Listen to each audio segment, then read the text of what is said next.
Hi, I'm Leo Finelli, and you're listening to Generation Change.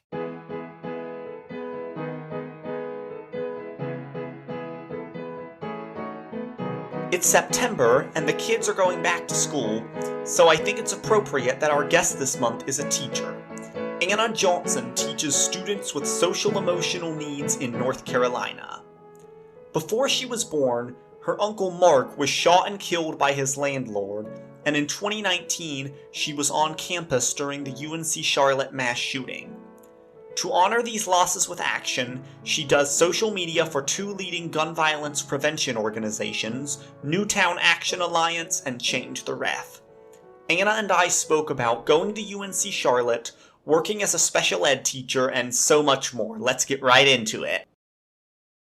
Hi, Hi, I'm Leo. Welcome to nice the to meet show. you. And you're coming to me from North Carolina. back home. Yeah, in the Raleigh area. Okay, so let's drop the pin and talk about where you grew up. As I do with all my guests, you grew up in Raleigh, North Carolina. How do you think growing up there affected you? I I love North Carolina. Growing up here, there's a little bit of everything. You have the cities, you have the beach, the mountains. So I thought it was a good variety and good exposure to just all the different types of living you can have. So I've loved it here. You know I'm from Charlotte, right? I went to school in UNC Charlotte. That's also where I went to college. What did you study there? I studied special education, so I just finished my second year teaching here in Raleigh. So it's an Uh, education major. I saw on your LinkedIn that your last semester was the first half of the calendar year, spring 2021. That was your last one. That was also my first one, but it was all Okay. virtual and we were taking different classes, so we never met each other, but we were briefly students there at the same time. Yes, yes. Wow. And while you were there, you survived the UNC Charlotte shooting. Yeah, and I use survive as a broad term because obviously there are people in the community who were in the classroom, and I was on campus that day. But luckily, what you see with colleges is there's more space, whereas when we think about our public schools, it's the smaller environments where being down the hall does make you like a very close survivor of the incident. And you said that now you're a special education teacher. What is that like? I love it. It's hard, but I feel lucky. The kids I work with make every day worth it. So it's been a nice um, environment to put my energy into. So I love it. Do you do active shooter drills with the kids you work with? Yes, I do the lockdown drills. It's hard because, like, I taught second grade last year. So the first half of their schooling was COVID. And then so I'm really the one walking them through lockdown drills for the first time. And they do have emotional and behavioral, social emotional disabilities. So it's very hard to help them understand at an appropriate level what this means. So there's been a lot of confusion with them. But I've only had to do two lockdown drills since I'm a second year teacher. Yes, I know it can be tough on the kids because Mhm. one of the first people who ever came on my podcast was, do you remember that little girl, Kaylee, who was in the March for Our Lives PSA, public Yes, service yeah. announcement? She was one of the first people who ever came on my show, and she talked all about that. Yeah, and she's close with Manuel and Patricia Oliver, so that's how I know of her from. I haven't met her though personally, but she's a very awesome girl. Yeah, she is. She really left an impact on me when I spoke to her Hmm. when I was first starting out my show, like which has now been running for almost 3 years. Wow, congratulations. Thank you. And you founded the North Carolina Teachers for Safe Firearms Storage Coalition. What is that and what's the goal here? Yeah, so that started last year. Last summer, it was my first time getting to lobby Congress, and we lobbied on behalf of Ethan Song, who was killed by an unsecured firearm. So Kristen Song and his dad Mike have started Ethan's Law, which is just to require that gun owners safely secure their firearm when there's a child or unauthorized person in the house. So as a teacher, obviously mass shootings affect us, but also I think it's 7 to 8 kids and teenagers are injured or die by gun every day. And so I thought that was a good way to make sure I'm protecting my students who I can't control when they go home. So it's just to find other teachers in North Carolina who also want Ethan's Law to be the federal law. Half of all gun deaths are by accident. Mm-hmm. That's not a statistic you hear often. Mm-hmm.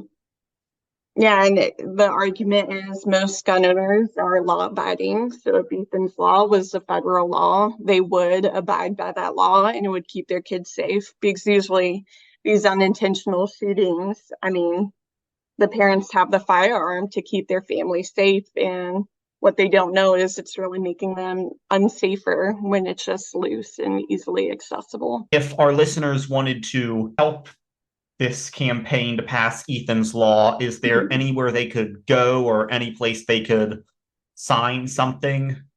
Yeah, first I would find out if your senator and representative has co-sponsored the law. And you can do that on congress.gov just by plugging in your zip code. Or you can call the Congress switchboard, which is 202-224-3121. And they'll hook you up with your local office and you can urge them to co-sponsor the law. Thank you. Mm-hmm. I might do that myself. So how have you seen progress happening and or not happening on both a state and national level? For Ethan's Law, there was a big push to have it in the bipartisan Safer Communities Act, which Biden signed about exactly 1 year ago to the day almost. And there was push to have Ethan's Law in that legislation, but the big organizations on the side of the gun owners to keep it off. So we did see progress that we almost got Ethan's Law in that act. But now it's just back to sharing the message and getting more co-sponsors, which we are seeing this session, but now they're on recess. So it's sort of at a standstill. I want to stop you here for a moment and say, I notice you have tattoos on your arms. Is there any special symbolism with your tattoos?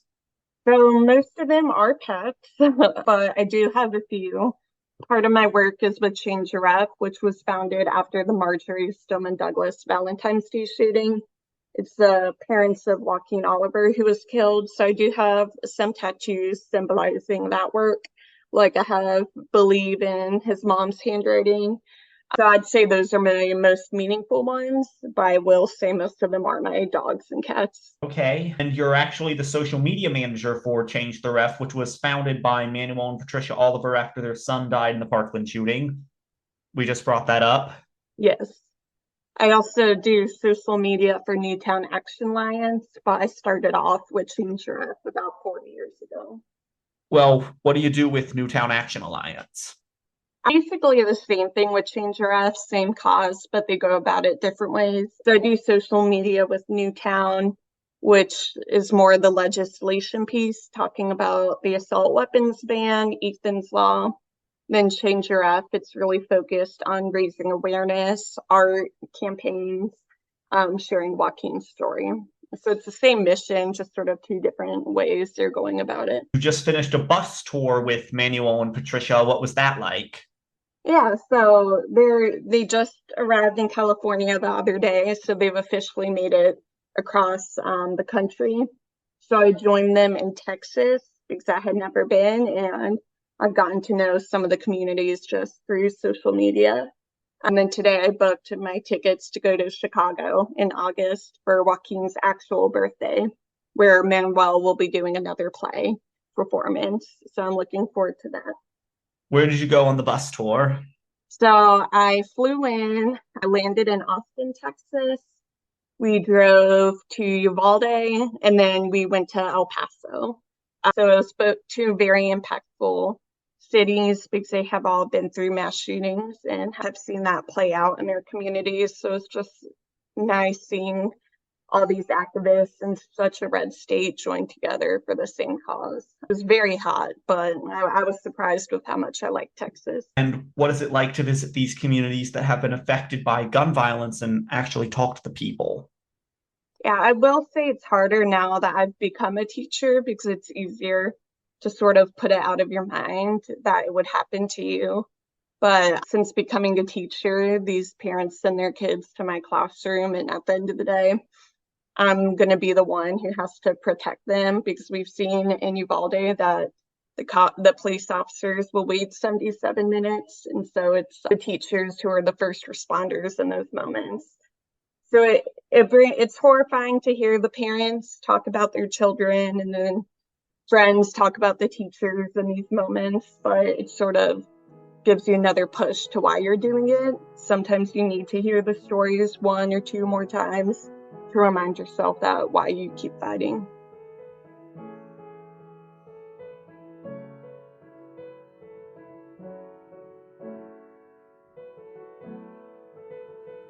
And you're also an artist. How long have you been drawing and painting? I mean, drawing forever, but in high school is when I sort of found my interest in drawing basketball players because my family is a huge basketball fan. And then I would say when I started teaching, I sort of dropped off a little bit just because it took a lot of energy to create art. But I'd say about 8 years now, focusing on portraits. So you start out with basketball. Do you like follow basketball? Is this more college basketball or professional Mhm. basketball? So my mom went to the University of Kentucky. So Kentucky basketball is where our love is. But then when I went to UNC Charlotte, some of those Kentucky players moved on to the Charlotte Hornets. And then so I say college basketball. And then once they make it to the NBA, I follow along with them as well. You know, Kentucky hasn't really made a deep run in the NCAA tournament for a while, which is painful if you're a Kentucky fan used to making it to the Final Four, the Elite Eight every few years. Yeah, they're still so fun to watch. So I got to see them at the tournament when they came to Greensboro, and those were my first Kentucky in-person games. So it's just always exciting to see, even if unfortunately we don't make it all the way. Was this like the most recent NCAA tournament when they like lost to Kansas State? Yes. I believe So that's who they lost to, yeah, and so they went home. I went to the first round and then I think the second round, yeah. Yeah, my parents met in the basketball office of University of South Carolina. That's how they got Okay. together. And they would play Kentucky because they're in the same conference and Kentucky would Mhm. always beat them. This was the early 90s. Yeah, and I've definitely seen a few South Carolina, Kentucky games Mhm. on TV. And in addition to drawing basketball players, I've also seen you do portraits of people like North Carolina Governor Roy Cooper and Beto O'Rourke and other political figures. Yeah, and that was sort of a good way to have a talking point in these conversations. So a few years ago, the governor had like a state employees Christmas dinner, which was really just sort of meeting him. So it's just sort of a good way to start a conversation with these important people. And the same with Beto. I looked up to him his whole every election he's done. And so just sort of a good way to start a conversation. And what else do you like to do in your spare time?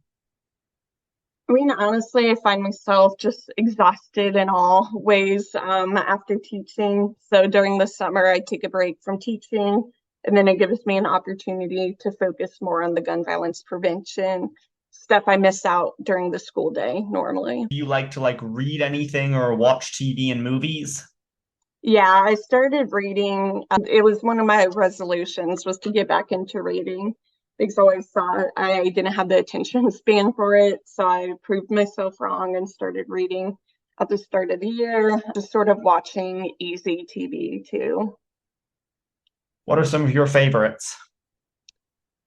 TV shows, I'm not watching anything that's live right now, but my all-time favorite is Prison Break, which was on in the early 2000s.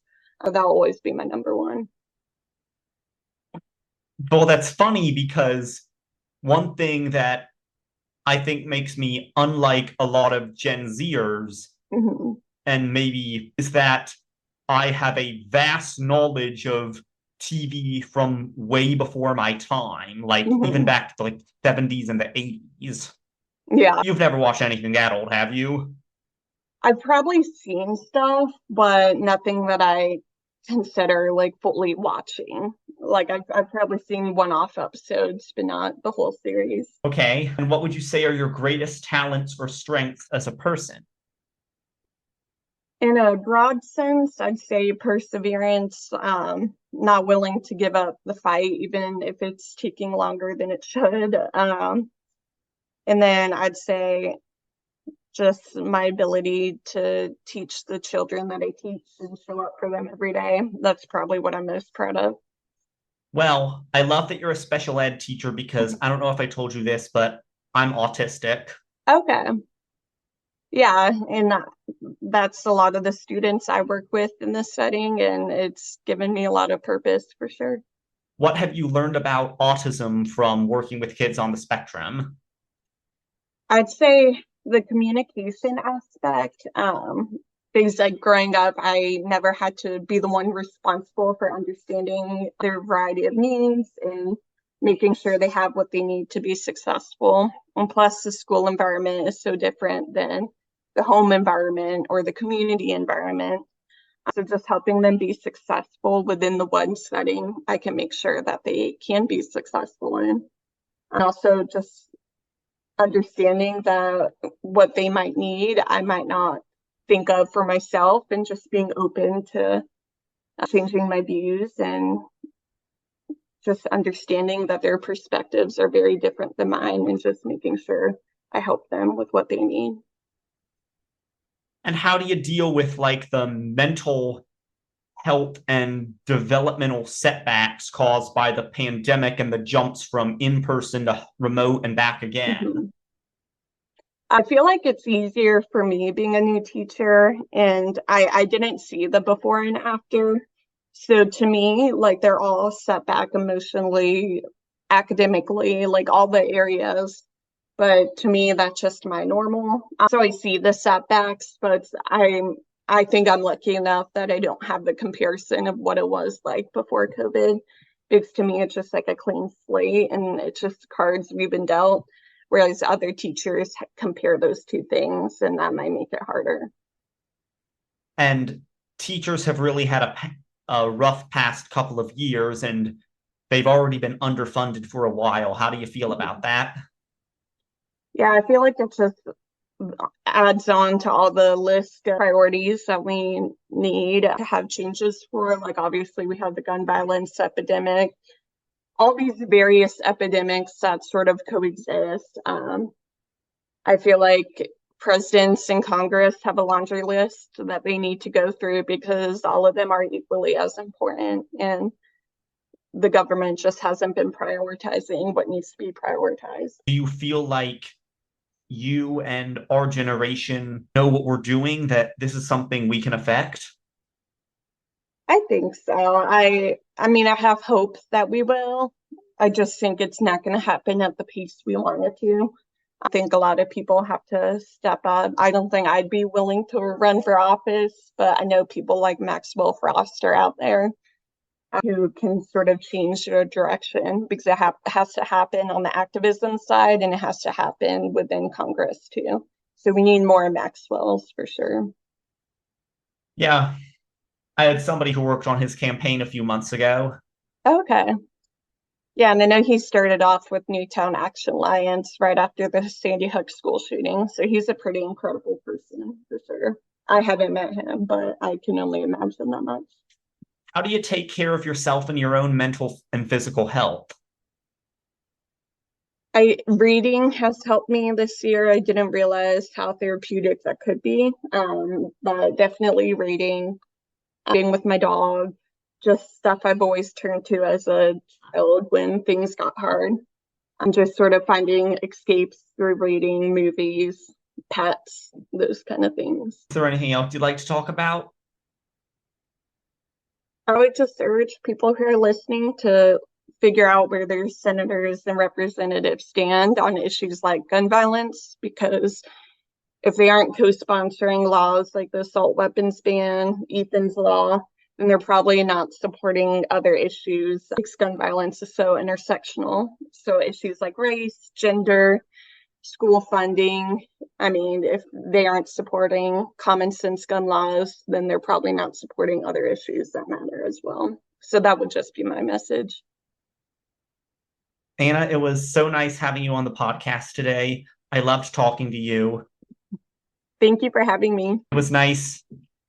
I loved this talk. I think we covered a lot of really important things, and thank you for coming on the show. Yeah, thank you for having me. Okay, bye. Bye.